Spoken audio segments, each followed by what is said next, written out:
It's 1993. You're 10 years old, and your teacher rolls a big TV cart into the classroom. Everyone goes quiet. This is special. This means something.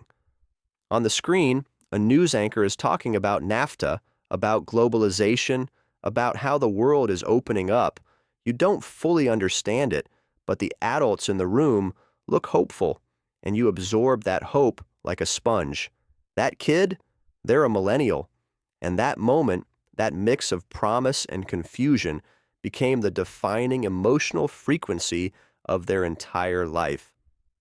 We talk about millennials constantly. We argue about them. We blame them for killing industries, for not buying houses, for caring too much about feelings. But here's what nobody actually stops to explain. Why do they think the way they do?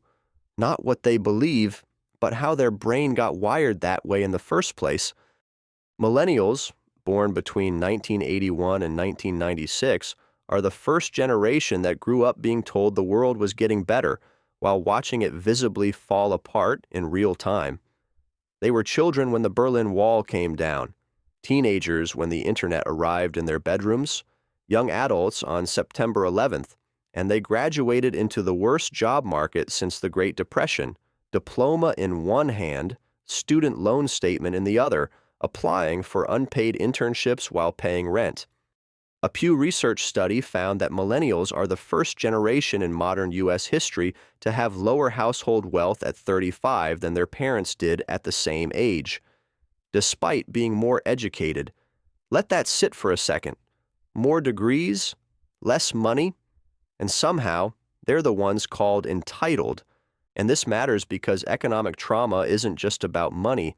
Psychologists who study financial stress have found that experiencing major economic instability during adolescence, when your brain is still forming its baseline assumptions about the world, creates a lasting lens. You don't just remember the crash, you expect the next one.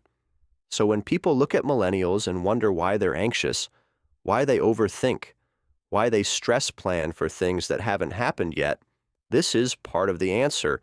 It's not a personality flaw. It's a perfectly rational response to a formative environment where the floor kept dropping. Picture a millennial at 16, watching their parents, who did everything right, suddenly lose their retirement savings in the dot-com crash. No warning, no explanation, just gone. Then it happened again in 2008. Different crisis, same lesson. The systems you were told to trust will fail you without apology. Psychologists call this institutional betrayal, the damage that happens not just from a bad event, but from realizing the institution that was supposed to protect you didn't. And millennials experienced it at the exact developmental moment when trust in systems is supposed to be forming. That's why they don't have loyalty to employers.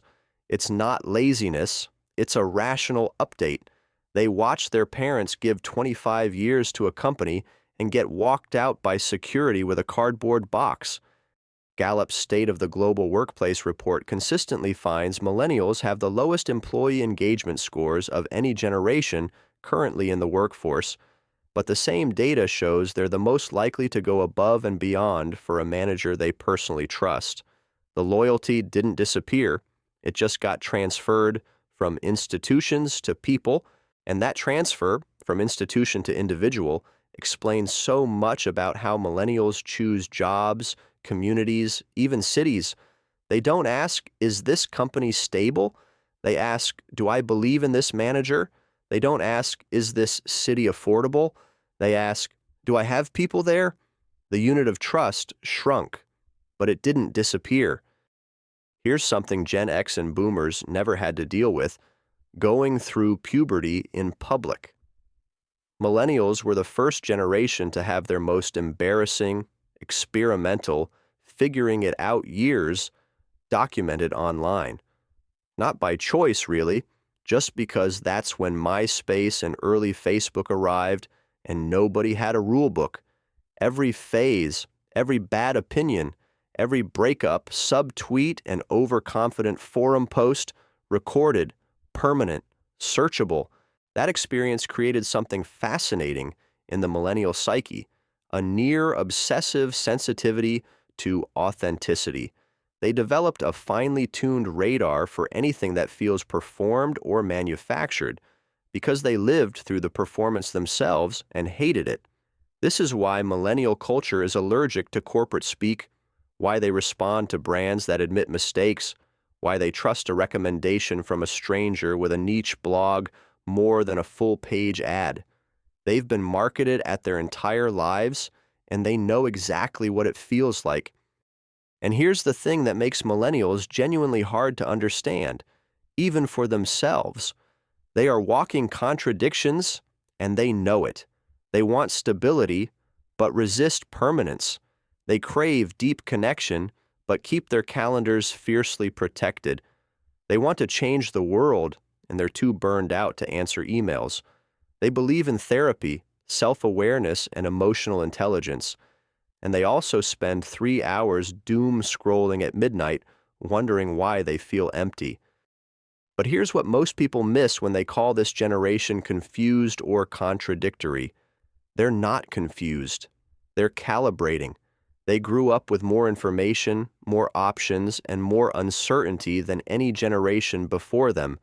When your childhood gave you economic crashes, climate reports, social media, and a global pandemic all before 40, you don't get to have simple answers. You learn to hold complexity. You learn that two things can be true at once. You become, whether you wanted to or not, a very sophisticated thinker. Researchers at the Harvard Business Review found that millennials outperform older generations on measures of cognitive flexibility, the ability to shift between different concepts and think about multiple ideas simultaneously. That's not a soft skill, that's a survival mechanism. And maybe that's the most underappreciated thing about this generation. They didn't just endure complexity, they got good at it. They became fluent in uncertainty in a way that previous generations, who had more stable ground to stand on, simply weren't asked to be. The contradictions aren't a bug in the millennial operating system, they're a feature. That 10-year-old in the classroom in 1993, watching the TV cart, absorbing the hope of adults who believed the world was opening up, they grew up, and the world did open up. It just also broke down, restructured, crashed, and demanded they adapt faster than any generation before them was asked to. Millennials aren't lazy. They aren't entitled. They're a generation that got handed enormous promise and enormous uncertainty at the exact same moment, and had to build a psychology that could carry both.